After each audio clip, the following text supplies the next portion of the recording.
Welcome to the Saltwater Edge podcast. Today's guest is one of the most respected and well-rounded anglers to ever come out of the state of Massachusetts, let alone Boston. From chasing trophy largemouths in urban ponds to landing bluefin tuna and false albacore in the salt, today's guest has done it all. He's a true multi-species master with over 515 to his credit. He's a relentless explorer and a lifelong student on the water.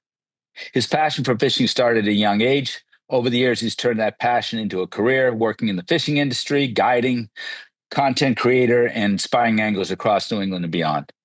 Whether he's fly casting for stripers at sunrise or flipping jigs in a city canal, he brings the same curiosity, respect, and joy to each cast. We have a lot to talk about. I'm really excited to reconnect with a great guy and a fantastic angler. Please welcome Roy Leyva to the Saltwater Edge podcast. Roy, how are we doing? I'm good. Thank you. Thanks for having me. You bet. Well, it's been a minute, and then I think we crossed paths for the first time in a long time at the Risa show last year. Yes. Right. It's been a while, yeah. And I immediately pulled it past the lily pad. It was a good cast. Yeah. And here we are. So it's great. And I really am excited to reconnect with you. I mean, you spent, when you're living in Boston, you were around a lot and, shows and talks and some product stuff that we did together and things like that. And actually there was a time you came to town on a Shimano thing and we decided to go fishing from shore for false albacore. You took me to Van Zandt Pier, which I now walk my dog by almost every day. I live in that part of Newport now. That's awesome. And son of a bitch, here we go. Here's a guy from, 2 hours away coming to town, and 20 minutes later, we're tight. It was, only added to your legend, I'll tell you that. So let's start at the beginning. I mean, I think we should. That's in Boston and not the bright, shiny part of Boston, right? You grew up in the city. I grew up in the inner city, Mission Hill, Hyde Park. Yeah. So, Roxbury. It was an interesting upbringing. I mean, I'm Cuban American. I was born here. My parents came from Cuba, and fishing was our pastime as well as a way to. So it was your dad's as well. Your dad wasn't going with you. He was a fisherman as well. Right. He was a fisherman in Cuba. I mean, that's what he did for a lot of his, at a very young age. Him and my godfather, who's a well-known Cape Cod fisherman, he was like 8 years old. My dad was like 10, and they would take out little skiffs for days. Just going out and catching fish and salting it right on top of the deck of the skiff, and then coming back to port and peddling it. So it was a way for us here, to feed his four siblings. Three, including me. I have two sisters and a brother, all older. They were all born in Cuba. And it was just a good way, other than working, to feed, a bunch of hungry children. So yeah, sure. but you certainly made the most of the fishing that was, I don't know, bike riding distance, or maybe you got in the trolley, the subway. Yes, I mean, I did all. I mean, I remember I used to have a setup that I used to hide in the bushes for when I would skip school and go fish. So that was always on foot, or I'd take the train, the orange line into Jamaica Pond, or up to the Charles, whatever it was. And then when I was old enough to ride a bike, I really explored the city and, every body of water that I could actually find, including, those places that I fished sewer grates because they had fish in them. Right. Well, I think, you clearly, honed your skills and made the most out of what was available, which you could get to. Right. And then obviously I think when you got older and got a car, that must've blown the roof off of things, didn't it? When you could start, I mean, it was very interesting. Once I was able to drive places, it opened up a world for me. I mean, I was so encased in just inner city Boston, and then when we went to the Cape, or north, or out on a boat with my dad and my brother, this was me on my own, just kind of out in the world exploring and learning new techniques and just shaping my fishing knowledge besides of what I was taught, Yeah. Well, because I would think you're now you have this. Well, right away, living in Boston, you would have both a fresh and salt perspective because I Yeah. mean they're both available there. And I know now later in life you've pursued many species. And we'll get to that. But one of the most curious questions I have is about what did you see as themes between you don't catch 500 different species the same way, right? So you must, No, right? So there must no. have been some learning. But let's stick to the salt to start with. So I know we met when you're doing some work with Shimano. I particularly remember some Helen H trips and launching the Altegra system, which was their For long cast. long cast, long cast reel. And I was I don't know, it was a long time ago, but it was, more technical. I don't think of myself as a gear junkie, right? And so to really understand, and I think Shimano does a really good job of this, is helping you understand what this 3-letter acronym that they have for whatever, how it actually impacts your fishing, right? And you were very good at explaining that kind of stuff. But you did an awful lot of talks and everything else striped bass related. Is that your favorite fish? Yes, by far. Okay. Why is that? If there's two, there's the brown trout on one end of the freshwater spectrum, and then there's the striped bass on the saltwater. And I think it was because it just took so long for me to put that one under my belt. When striped bass were prominent and the ocean seemed like it was full of it, I was too young to go out on the beach and target them. I was born in 1972. I'm 53 years old now. So that growing up, by the time I was like 7, 8 years old, that fishery has tanked, And then the older I got, the kind of, worse it seemed to get. So it was always this like unicorn for me. Right. And I was so into, the culture of it. It's great stories and history and all that. Right. You know what I mean? I knew a lot of people, especially through my godfather, who was a barber in Wellfleet in Cape Cod, a well-known, surf caster and fisherman.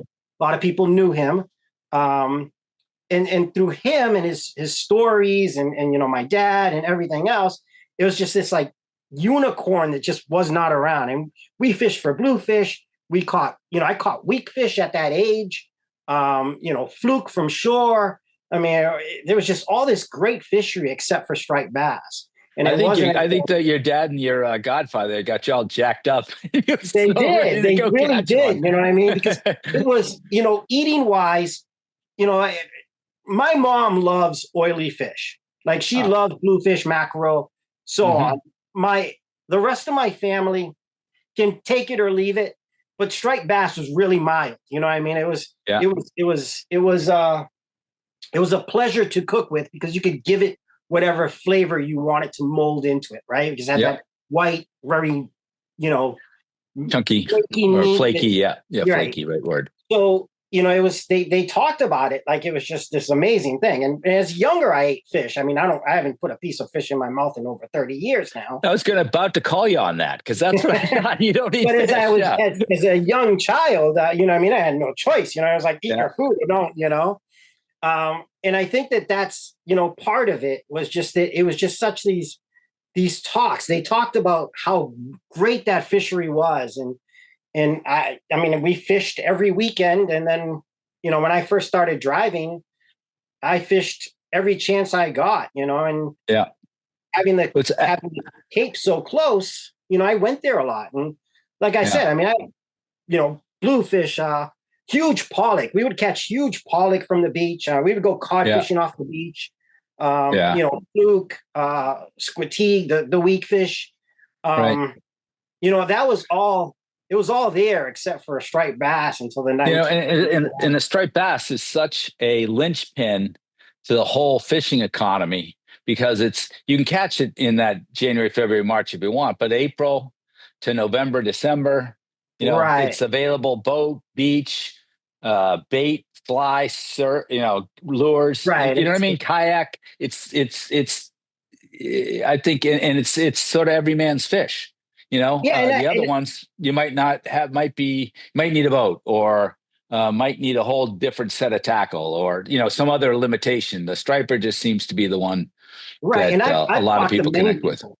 I've talked to many people across, the country Hmm. into their fisheries, and there is nothing like striped bass. I mean, you Mm. get a mullet run down south, you get redfish that come into shore, black drum. There's all these species, but they're very minimal window. You know what I Yeah, mean? You yeah. might have them for It's three like our weeks, albacore. Yeah, yeah. right? But I mean, we get striped bass for 5 months out of the year, really 6 months Hmm. if you want. And if you want to Hmm. fish, some of the rivers that hold over fish, it's a Right. fishery that you can have 12 months out of the year. Yeah. So Yeah. there's really nothing like that. And there's nothing that blitzes like that. I mean, to sit there in a school of fish and catch fish after fish after fish after fish, there's not a lot of fisheries like that. No, I have one. I have a note here, and the different things I wanted to cover, and I just put striper love down a while ago. When I was preparing about an hour ago, right? And you knocked that one out of the park. You can't fake that. You mentioned the brown trout. I do want to hear a bit about your freshwater exploits. I know you did plenty of. Have a number of world records from Boston in fresh water, right? Or in the immediate Yes. area. But then also Yeah. now you live out in Western Massachusetts somewhere, right? I live in Western Mass now. Yeah. Yeah. I mean, that's kind Pretty of what fishy spot too. I, I got. I kind of made a name for myself with the trophy fish. And I Hmm. figured out, not early. I was in my 20s when I decided that I was going to pursue world records. And Mm. it all started with building my mom a koi pond. We built my mom a koi pond. She wanted a koi pond for years. And finally, my dad was like, yeah, we'll get you a koi pond. So we built her this little, like, well, not so little. It was probably like 8x8 koi pond in the backyard in High Park at the house that my parents owned. And, she was like, I want to put some pretty fish in there. And I was like, oh, why buy them? Like, I know places that have them. Yeah. And I'll never forget, I was on my break, and I used to drive a big Ecoline van. It was all set up for fishing, 120-gallon tank inside. Like, I mean, I think I could sleep. It was a I home. remember the Jeep. I remember the Jeep. Yeah, well, the Jeeps. Well, I've got a new Jeep now, but the van took it all, because the van was Yeah. it was a home away from home, Yeah. And I had a peanut butter and jelly sandwich, and I was down Jamaica Pond. I went down to the pond. It was a beautiful day. It was April, and I went down there, and I'm walking, and I see this. We had rain for like 3 days, and the water was real murky, and I Hmm. could see this orange glow in the water about this big, moving real close to shore. And I'm like, ooh, a koi. I was like, I should just catch that, throw it in the live well. And then, I put it in the pond. And I happened to grab, scrape the peanut butter and jelly off a piece of my sandwich. I made a dough ball, and I shot it in there on troke here, thinking it was this little, carp. And it ended up being, a 20.5 pound koi, which Wow. shattered the current world record. So, Okay. Yeah. I remember hearing, or I've seen that fish. I mean, and then, the way there's two world record holders. There's Hayward, Wisconsin, right, which is Freshwater Hall of Fame, and yeah. then you have IGFA, right, and you Hmm. can submit it. Supposedly, I've seen records for both, but you can submit to either or, right, and they all have, kind of a club thing. You join, you become a member, and then you can submit as many records as you want. They give you a book with all the list and so on. Yeah. So Hmm. I joined because it was cheaper than to just, the one out payment to submit your Yeah. fish. And I got the record book after that. And I started to look through it, and I'm like, wow, some of these are like, line classes and stuff that are really doable. And I just refocused my fishing to Mm. try and trophy fish, and Mm. that spawned, where I am nowadays, both species wise and just my career. But yeah. Yeah. Had you checked most of the saltwater boxes? So that's why you decided to, is that part of moving out west, or No, other West factors? after COVID, we were taken off the road when I was working for Shimano. Yeah. We went into the office. I went into the office for about a year and a half, a year. And then I was let go because, I mean, we were just no longer on the road anymore. And Yeah, I to be see. quite honest, I mean, great company to work for. I'm just not an office person. Yeah, not a bit. I'm, I'm not fit to be in an office. So it was kind of a blessing. I came back here. Brooke, at the time we had gotten engaged, and she was living here in Western Mass. So I came here and decided this was going to be my new home, until we figure it out and move from I remember when you first, I think from social media probably, but I mean, right away you were on it in terms of the brown trout and everything else. Right. Yeah. Your fishing just picked up where you left off, but with more of a freshwater focus, right? Right. Yeah. Well, I don't, go ahead. No, go ahead. I'm sorry. I was just saying, I don't remember you being a big road warrior, because some guys will like live in Massachusetts and fish a tide in Maine and come back. I think of you as more like it's hammer time within a half hour of the house, or a little bit more. Yeah, no. Local, yeah. I've always been a road warrior. I just fish a lot, I mean, I've slowed down more now than I used to. I pick and choose my battles. I still fish quite a bit often. Yeah. Not like before, unless I get into a window where I'm on them and I'm like, I've got a week of this to enjoy. Then it's a week of no sleep and just fishing. And are there windows like that in freshwater, like we think of them in saltwater? Yes. Can you talk a little bit about that? Because that's really, I always assumed that was like a salty thing. Nope. So makes some sense. It's nature. you have anywhere from hatches that go on certain times of the year to spawning within a species that gets eaten by a larger species.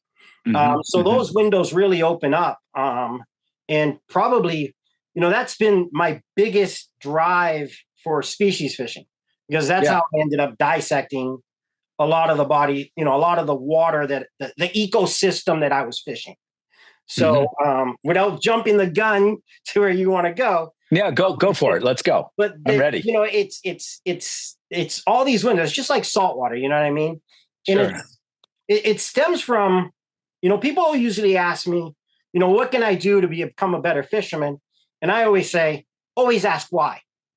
Whatever you do, always ask why. Right.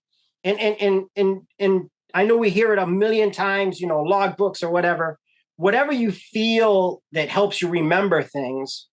That's a part of it. Right. Because if you can, as we get older, we forget things. Right. But if you have it written down, it's always there to go back to and check on. And that's how you find those windows. You know what I mean? In saltwater striped bass fishing, you've one of the ones that I enjoyed, years ago was the molting of lobsters. That became, especially up towards Boston, molting lobsters. I mean, that's just pickings for stripers. And it was one of those things that if you were there in the right time and you're throwing the right colors, then you were into fish and they were big fish. But if you didn't know why, then it was a random event. Then it was a random event. You know what I mean? Yeah. And no matter what you do, you can't duplicate it unless you took the time to figure out water temperature and, the time of the year and even, wind and current, because all that stuff works hand in hand. We hear it a million times, right? But it's those little things that you have to keep an eye out for, all those little clues that we just kind of brush by. You go to the beach and it's clean, right? And you make a cast and you're on to fish and the wind's blowing a certain way, the clouds are a certain way. All those little things make a difference, right? So say you went to the beach and there's shells, a type of shell that's littered on the beach, right? Yeah. And it's one of those things. Hey, shells on the beach all the time, nothing you really put in your mind. But the problem is that, next year you come back to the beach at the same time, the same tide, and those shells aren't there, and the fishing's not the same. There's something that it's not, obviously you're not in the same window, right? Like, right. Yeah. Those little clues are the clues that I always try to capture, right? Because now I know that if I go to the beach and I see those shells, it reminds me of that day. And I'm like, oh, all right. So the last time I saw all these shells on the beach and the wind was coming from here, I was throwing, a bottle darter into this 40-mile-an-hour wind and Block Island green. And I was slaying them, and you can reproduce what you're doing. But if you don't ask the why, then you don't know, right? Yeah, that's really good. Because I mean, I have a buddy of mine, and he, and I've actually started to create a talk about the idea of strategy before tactics. So that's the why. Everyone's asking how, when, where. Right. Most of the articles are written about that. Right. The question is why. And so my buddy Kenny Abrams, you'll know his name. He's a fly tire and writer and all that. But anyway, he said, here's a why. Why do 10% of the fishermen catch 90% of the fish? That's really a question everyone should be asking, and why am I not in that group? Right. And it's the answer is what you're just suggesting, all the little clues, put them together. And I've, done over 50 podcasts, and there's a through line. It is about curiosity, and it is about keeping some kind of record that you can refer to, so you can recreate or build out a theory or build out a reason to be there. And it doesn't have to be correct. See, this is the thing. Like most people are like, well, I don't know, but at least you have a thought. So put it. Yeah, what do you call it? A theory, a working theory, right? And then it might not turn out to be true. Right. So in 2015, right, I was back here for the relaunch of Lawncast, and I spent a month in the canal, dead of summer. And there was a pod of big fish. They were residential, basically.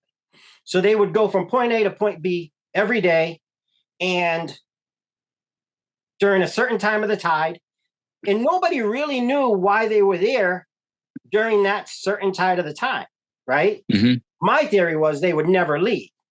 They would hunker down and they would wait for that tide to turn, right? And what would happen was when the current would run east, right, it would blow all the little baby herring out of the herring, right? Because it's dead of summer. All those juvenile herring would go out into Cape Cod Bay, right? They would get intercepted with mackerel. And mackerel would come back in on the next tide. Chasing the food. Chasing the food, right? Along with the current, because those little tiny fish aren't strong enough, Yeah. You would get like one mackerel or two mackerel, and a fish would come up and blow up on it. And what it was that was what was, to me, that was the why. These fish are here. They know that at the switch of the tide, they can sit here, expend as least amount of energy. And as these mackerel come by one or twosies or threesies, because there wasn't like schools of mackerel, they were just, they would be able to come up and feed on them. Yeah. And whether that's correct or not, it gave me a reason to be there at the right time, at the right place, and to consistently do that until the fishery completely changed, right? So if my theory was something else, and it brought me there at the same time, then it really doesn't matter. You know what I mean? Good point. Right. It's always, if you ask yourself, it could be as simple as that. This color, this green mackerel color works. This green mackerel color works. Exactly. Right. You know what I mean? So it's always about asking the why. Yeah. I think that does get us to another thing I wanted to talk about. I know you sent me a picture of the smallest species you caught. Oh, it looked like it fit on a quarter. It was a little bit bigger than a dime. Kind of wild. And how did you catch that? Hook and line. Okay, that's why I want to check that part. Hey, now let's. So they're all that 500 plus is hook and line, right? For the most part. Yes. Okay, that was my understanding. I just want to make sure. So, you've got to have learned something. And it sounds like you got the basic premise right there. We already covered it. Is always ask why. But to go figure out how to catch how many is it? 100 different species of fish. Some of them might be similar, but I know even between the bonito and the albi, you get a slightly different, preference here and there. So I can't imagine that factored out 500 plus times. So there must be some fundamental framework or approach that you take that gives you a snowball's chance in hell of catching 50 species, right? So that's the part I really want to understand better, because I think that's a lesson for the surf guy, the fly rodder, the offshore guy, the people that, we don't even sell to, you know what I mean? But those are the people that I think how to break down that challenge and find a framework to go here or go there. I'd be really curious how you think about that. I mean, one is, I've always said it, if you're, and it's a tactical, it's a tactical way of even in war, is know your opponent, right? So that's number one, right? So you always want to study your opponent. And that's whether, research or books or whatever, if I'm going to go, if I want to go catch rainbow darters, one, I got to know where they live. Two, I got to know what they look like. Three, any other information is going to help me, water temps that they spawn in, or time of the year, or, and then the river systems or the body of water that they live in. Right. Yep. So it's kind of like, in saltwater, you've got current and you've got bait, right? Those are the two biggest components to catch in water temps, right? You got water temps, current, and bait, where a lot of like that stuff, you obviously you have structure and what they feed on, or where in that realm of the body of water do they live in. And a lot of times it's really about going out and just pursuing, most of my species aren't, I didn't pay a guide to take me out to go catch something. I went out and tried. And some of them, right off the bat, some of them took months, some of them took years to figure out. And once you do, it's really rewarding. I mean, even for a fish this big, it's really rewarding. And you can, and what I love, if I can, is to go back and revisit. Because, I mean, I've got a lot of people that are species hunter that will message me and be like, hey, I'm trying to catch this species, I'm in so-and-so. Do you know if they're here? And I'm like, oh, yeah, I got a spot not far from you.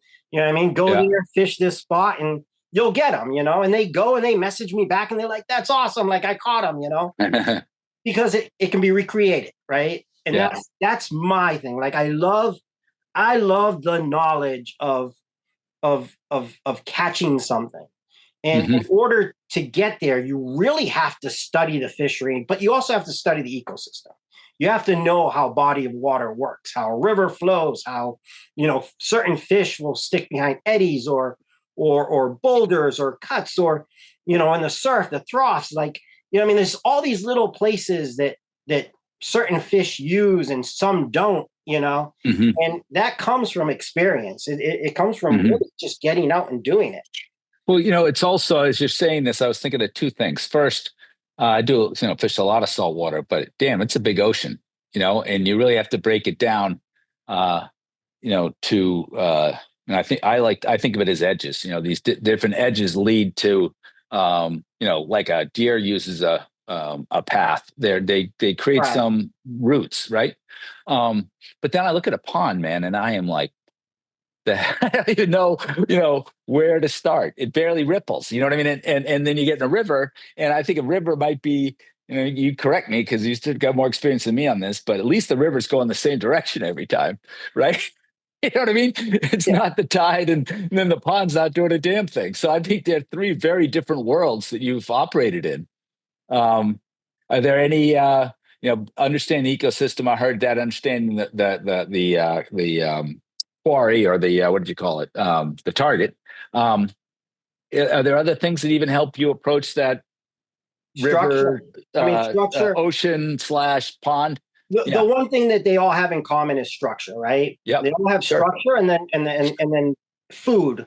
It's not just bait, because in some of those, they're eating insects or, whatever. I mean, trout eat mice, and there's all these other little windows that open up certain times of the year. But for the most part, there's food, and then there's structure. Everything relates to some kind of structure, and structure is just anything that breaks a straight line. Like, everyone thinks it's a boulder or a bunch of rocks or something. No, it's just something that breaks a straight line. Line. Transition. Transition from one to another. Yes. Yeah. Yeah. And Yeah. that's what they all have in common is really, if you find structure, you're going to find something. It might not be what you're looking for, but there's going to be fish there. There's Maybe going to the be bait something that's the moving bait there. that the thing you're trying to hunt eats Right. is there. Right. Yeah. And I think of the river and the ocean as having much more apparent structure. You know what I mean? And because the water is interacting with it, the whole Right. time, running by it or Constantly crashing moving, over it's it. Yeah. constantly right. And water levels come up and down, you get tides where a pond, I mean, water level comes up and down and it will change, but it's more mundane for a very long time. There's more of a level to it. So, it's really knowing your quarry, right? So largemouth bass, when are they shallow? When are they deeper? It's really knowing where those fish are.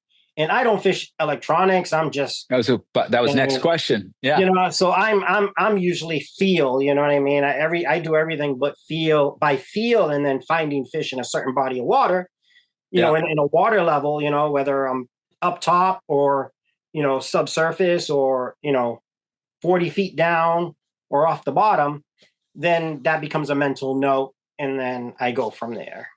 Yeah.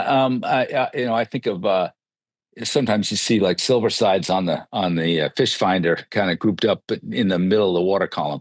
Right. But for the most part, the fish are in the top, couple of feet or the bottom couple of feet. That's my kind of saltwater logic, as a rule. But in freshwater, at least the pond scenario, I got the impression they could be anywhere in the water column, right? They're not always, you know what I mean? Like when the water temps are cool, trout are going to be in shallow. I mean, you know what I mean? I see. When it's warm, that thermoclimate sets in and they're in that thermoclimate. They might be, 40 feet of water and that's where they suspend for all summer long. Yeah. So it's really about knowing, what you're pursuing or the species somewhat. And all that information is, it's everywhere. It's all over the web. Yeah, the internet's actually a pretty good thing for you, isn't it? It is. It is. Yeah. It also allows me to go back in time too. I mean, you can check weather, wind, to look for those patterns. Or look to those patterns, if you missed jotting it down or writing it down, you can always look back and see what the tides were last year. You know what I mean? What the wind was on, February 16th. You know what I mean? It's the internet's an amazing tool. It used to be encyclopedias and all that stuff, which made it really hard. Yeah, can't keep those in your pocket. No. Let's talk about maybe 2 world records. I think we touched on the carp. That it was the one you were catching for your mom with the cleaned up peanut butter and jelly sandwich. That was but that was a world record. That was a world record. That was my first. That's what set it off. Yeah. I caught the fish at the time. I had my website, which was offthehookfishing.com. It was kind of like just a blog. I used to put a lot of helpful information in there for people looking to catch different species, trophy, how best times to go about it and so on. And I had posted pictures of it and in a couple forums and a few people that were really big into carp fishing right away. They were like, the world record's only 13 pounds. Like that thing just shattered it. You smoked it. And so, so I was like, and I had the fish still. So I was like, let me, I don't know, let me look into this. And I did. And I got it weighed, got it, signed off by a biologist saying that it was a koi. And, it became a world record, and I was like, whoa, this isn't so bad.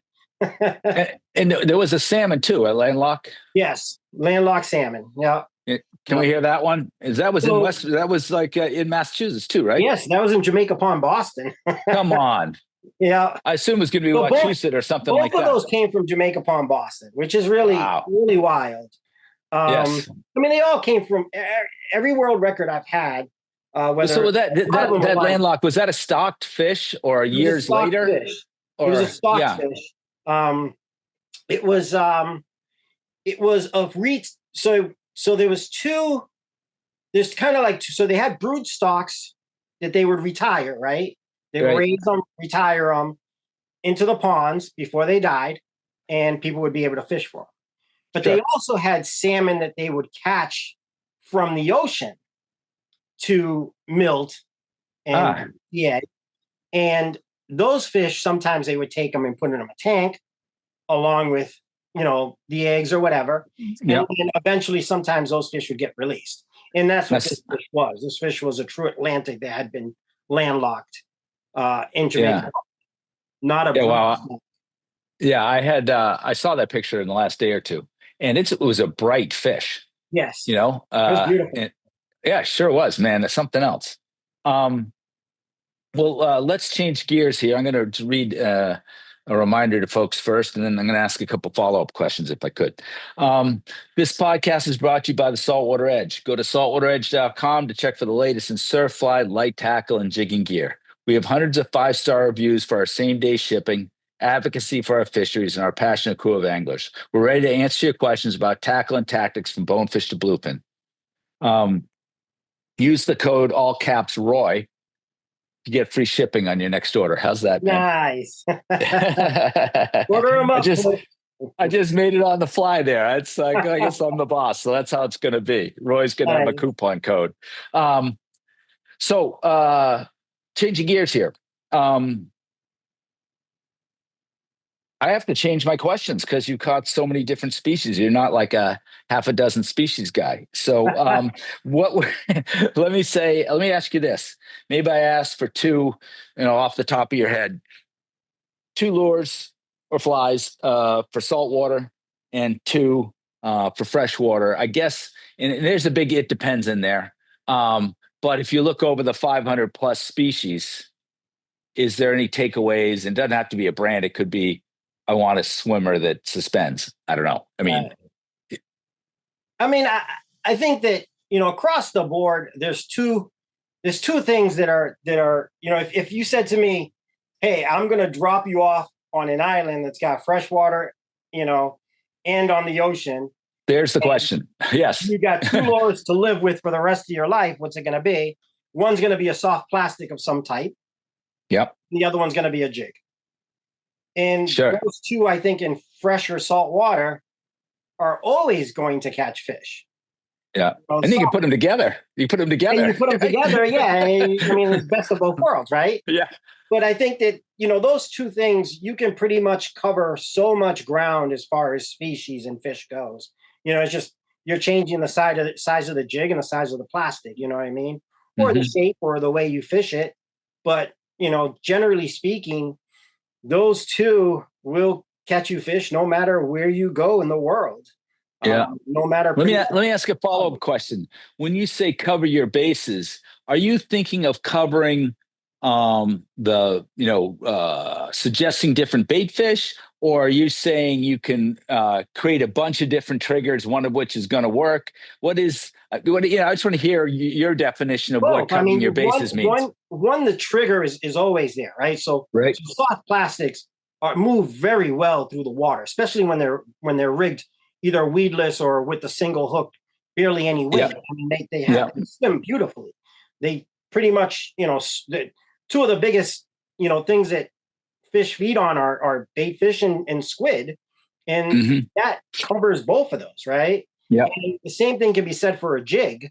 You know what I mean? It bounces on the bottom, crustaceans, or even a dying bait fish or whatever it is. That trigger is there with both of those things. No matter where you go, they're going to cover something that the fish at the bottom of the lake or in the middle are going to feed on. Right. And you gain their curiosity. Okay. Right. And then you need to gain their commitment. Is there any pieces to that you'd want to add to soft plastics and jigs?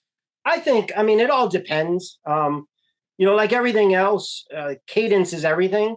And that's what you play with. You know what I mean? You play with that to fit so that what they want, and we've had this question before because one of my all-time favorite metal lip, for striped bass. And for me, anywhere you go on the coast from shore, if you throw a metal lip and there's bass there, they will show. They'll blow up on it. You told They'll me this. blow up on it. They might not eat it. It's a long time ago. I've thrown a lot of metal lips on your account. They might not eat it, but they are going to show themselves. And then from there, absolutely. you go on and figure out how to catch them. You know what I mean? Yeah. And that's, I think soft plastics is the same way. I think, a jig, obviously a jig with a trailer or a skirt or something, it's one of those things. It puts it in the water column, which fish feed on so well. You know what I mean? Mm-hmm. Mm-hmm. The soft and kind of where they're looking for food, too, like you said, on the bottom. Right. There. Right. Yeah. It's skirting away like so many other things. You know what I mean? It's one covers, this part of the bottom of, the water column, and the other one cover this part of the water column, Yeah. Yeah. You can fish a soft plastic, pretty good size amount of the top water column as well as the top. And you can put it on the jig and cover the bottom, or you can even let it sink and slowly bounce it off the bottom. Yeah. Soft plastics with that. Right. So that those two things for me, that's, you put me there with that, and I'll be fine, I think, for the rest of it. You figure it out. Yeah. Can you speak a little bit more about cadence? I'm assuming you're using the word as it relates to like retrieve speed or stops and starts. Correct. And I think, I like to start off a little fast. Because if I'm looking for fish, I usually don't have a lot of time, right? I'm trying to maximize the amount of time that I have during the tide, or, the window that I'm fishing. If it's, just before dark, you only have an hour or 45 minutes once that sun goes down before it's dark. Right. So I start off pretty fast so I can cover water. And like the metal lip, usually you'll get a sign, you know what I mean? Whether it's a hit or something, and then you play off of that. You know what I mean? Maybe that was too fast. Let me recreate that for a few more casts, see if I get any more takes. If not, I'm going to slow it down a little bit. I'm going to pause it. I'm going to pause it, speed it up. I'm going to pause it, slow it down. I'm just going to let it die. You know what I mean? All those things. And it's always a learning curve whenever you're out. It doesn't matter. There's no certain way to fish anything. A package says, cast out, point at the lure, and retrieve, doesn't mean that that's the only way you can fish it. Everything's got its muse, and you got to figure out what works for you, because confidence is huge. Confidence is big. That's why, you ask 100 people what their favorite lure is, and you'll get 100 different answers, right? Yeah. Because everyone's got their confidence baits. And for me, in my plug bag or in my box, I want to make sure that every bait that's in there is a confidence bait for me. I don't really know what it does. I spent so much time of my younger years feeling and watching baits during the day.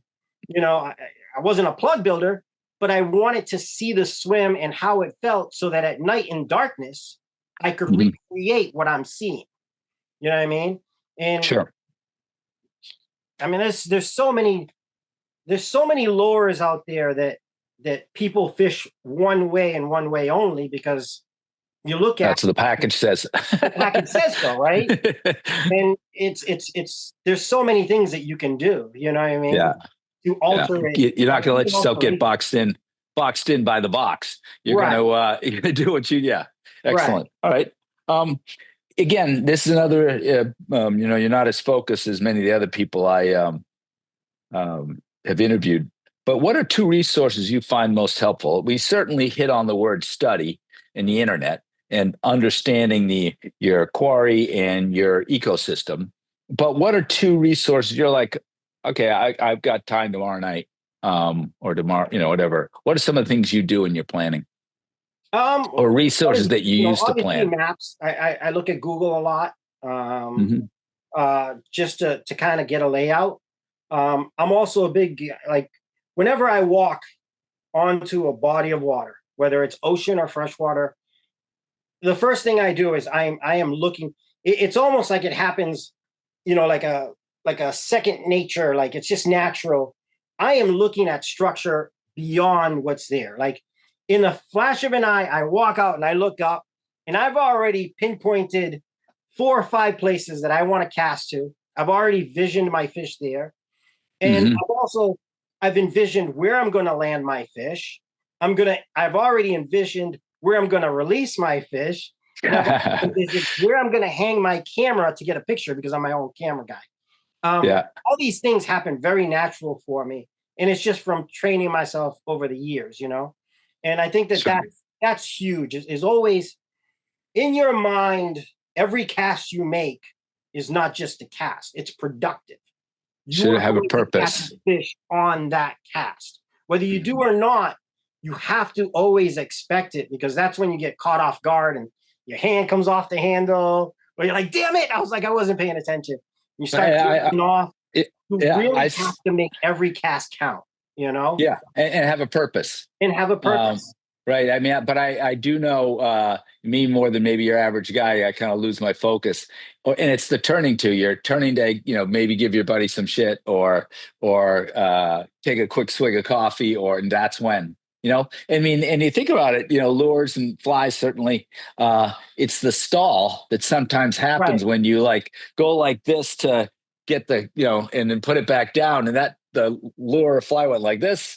You had your sip, it went like that, and then it started swimming again, and he hammered it. It's right? part of the cadence. Yeah. You know what I mean? Yeah. That's one of the hardest things is when you're reeling and you get a hit and you miss it, is what were you doing at that point? Right. You got that hit, right? Yep. So by paying attention and really being like, all right, this one's gonna get them. I'm doing this, I'm paying attention. If you get that hit, now you can recreate it, if you're kind of you're pushing yourself to keep track of just what that cast is doing, what the idea you had in your head. Okay. I mean, that's very cool. There's a million things that really play a part in it, and I don't know, I can go on and on and on. Well, I think you do it. I've had a couple of insights here that have made me notes I made to myself. I need to really think hard about cadence and think hard about each cast having a purpose, and you guys that are great. It's absolutely true. It's a difference, it's part of the difference, next to last question. What are 2 tips in general you'd give anglers? I mean, you talk to a lot of people, must ask you a lot of questions, and what is it that you would say, here's 2 things to keep in mind? If that was, what would they be? One is obviously experience, right? Like give yourself the experience. You can, you walk into, seminars are great, podcasts are great, books are great, but unless you go out and put it to use, then you don't know, right? Like it just doesn't go 100, right? Yeah. You have to maximize your time. And one of the things I hear a lot of people always say is, I don't have enough time. Well, if you want to get here, you have to have enough time. You have to make it, right? You have to, whether it's, I'm not going to go out with the friends, to the bar this week, I'm going to go spend it on the water. That's a big verse, right? Like one or the other, right? Right. What else? I'm tired. I worked all day and I've got, I need my 8 hours of sleep. Well, then you need your 8 hours of sleep.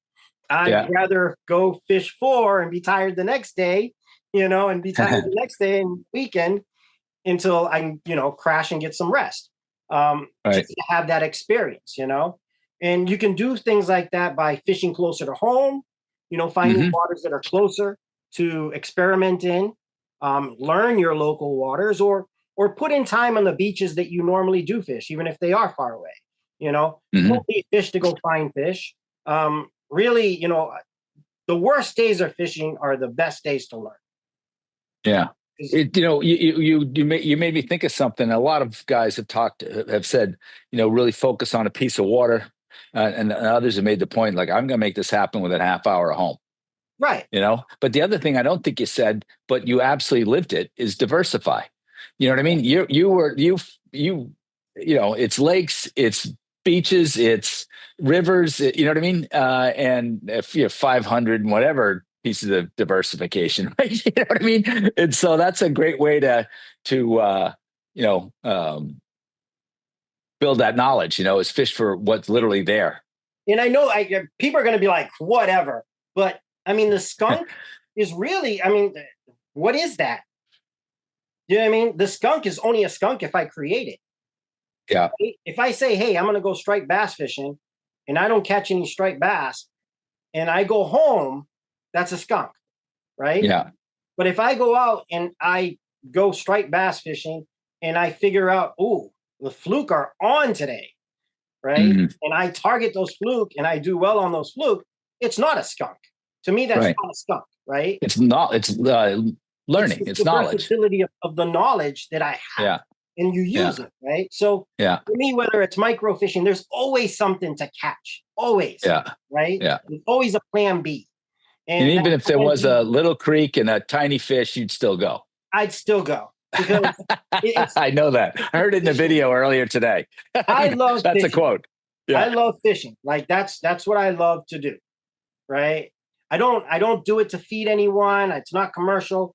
I don't do it to make money. I do it because I love it and enjoy it. And it doesn't matter whether they're this big or they're that big. I mean, to be honest, everyone loves, bluefin tuna and tarpon and so on. And they're great. But I'd rather catch them this size, a dozen of them, than get a couple this big. One or two a year, that's great. You know what I mean? Pat your back. You went against the big fish. That's awesome. But I enjoy that I enjoy the hunt. I enjoy trying to figure them out. I enjoy, having them eat and then the runs and the fight and matching the tackle to the bait to the fish that I'm pursuing and so on and so on. Like that to me is the big picture. And I think that everybody fishes for their own reasons. Yes. Yeah, absolutely right. Fishes their certain way. There's no wrong way to do it. People make fun of people that are, boat fish don't count, or big guy sitting on a chair, chunking bunker. You know what I mean? There's really no wrong way, and every one of them has their own art, right? The guy on the boat has it. Some of them are better than others, right? It's an art form. Same thing with bait fishing. Bait fishing, people think is very easy, and it can be, but like everything else, to do it consistently, you have to have knowledge of how to present that bait, how to fish it, how to keep it fresh and when to go and so on and so on, and the tides that you're fishing. I mean, there's just so much that goes into every aspect where you sit there and drink beer, whatever it is. It all has knowledge, right. And it's just I don't want to just check off one. I want to check them all. You know what I mean? I want to do every single aspect of fishing, whether it's offshore, inshore, every technique. I want to throw a wire line. I want to know what it feels like. You know what I mean?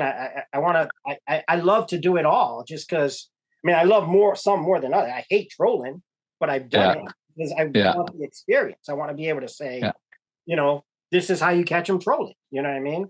This is how you fish wire line. I think this last question is going to be a problem for you, because you just rattle off all the different things that you've done and do and like to do, and maybe don't really like to do, but want to learn about. So you got here's the last question. You've one day left on Earth. Where are you fishing and what for? Oh, gotcha. Good. I think right now, if I had the choice right now, I would pursuing snakeheads. If you ask me right now. Yeah. Is that because it's your current hot one? Last 5 or 6 years. What was that? That's been my muse for the last 5 or 6 years. Yeah. It's been one of the most exciting fisheries that I've done. They're just, it's always in the back of my head. It's always like, I'm always like, oh, I can't wait to get back down to, whether it's PA or, Delaware or Florida, whether it's the northern or the how they changed the name, golden snakeheads, I think it is now. Mm-hmm. Which used to be the bullseye. Yeah. It's such a great fishery. And I So, know they're bad for the environment. And mhm. the records have shown that they haven't been as bad as we perceived them to be. Yeah. But But that was it. That fishing. one caught me really off guard. It's not a brown trout. It's not a Yes, striped I know, bass. I know. And I know. I know. what is it? What's the peculiar aspect that keeps you so It's curious? just the way they're 0 to 60.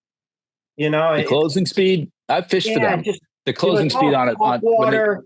Yeah, it's Mhm. all top water, and they come up behind it. They put up that wake, and they eat that top water with such aggressiveness.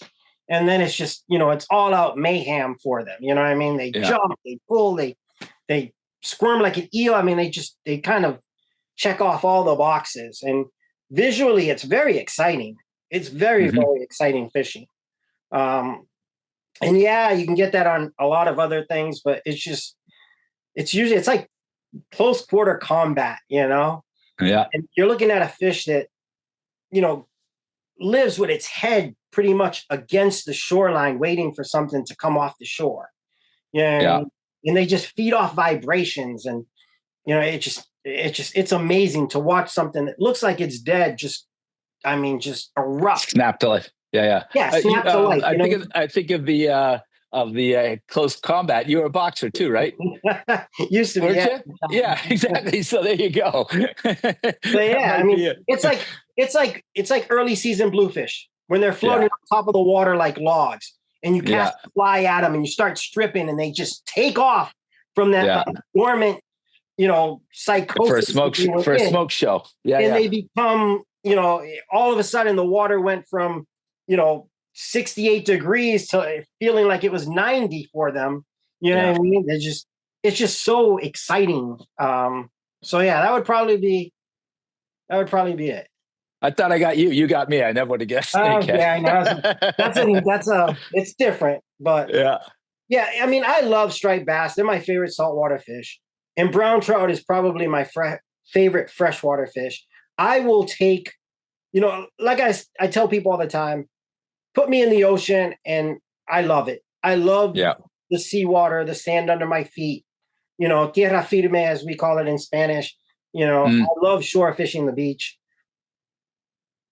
but there's something about rivers and trout fishing that just takes you away from life. The Hmm. serenity, the wildlife, not seeing anyone for miles, having a deer Hmm. walk, feet within you, or watch a bear come by, or, it's all this. It's The just, rest that goes with it. Yeah. yeah, you know what I mean? Like, and that's why I love trout fishing, and especially the brown trout, because they're smart. They're different than, rainbows and brookies and all that. Hmm. They're much more aggressive and, very, very shy and conservative in their eats, until you really get them excited. So, and then the atmosphere, the scenery it's hard to beat. Yeah. Yeah. So, but if I had one last day, um, I'm going south. And if I That can sounds jump on good. a plane, I'm going to like Malaysia or something to fish for snakeheads. There you go. Excellent. Well, Roy, been a blast. Great to reconnect with you. Great to bump into you last winter, and I hope I see more of you, man. It's Yeah. really a treat to reconnect, and I appreciate it. you've always been an angler I really looked up to. Whenever I would go on those Shimano trips and get time with you and Jack, that's why I would go. And then wherever we're going to go do, that's fine. I almost didn't care about that part. It was, I know I'd leave a better angler for the time I spent with you guys. So thanks a bunch for your time today, huh? Thank you. Thank you very much. You take care, buddy. You too, Bye-bye. bud. Thank you. Bye.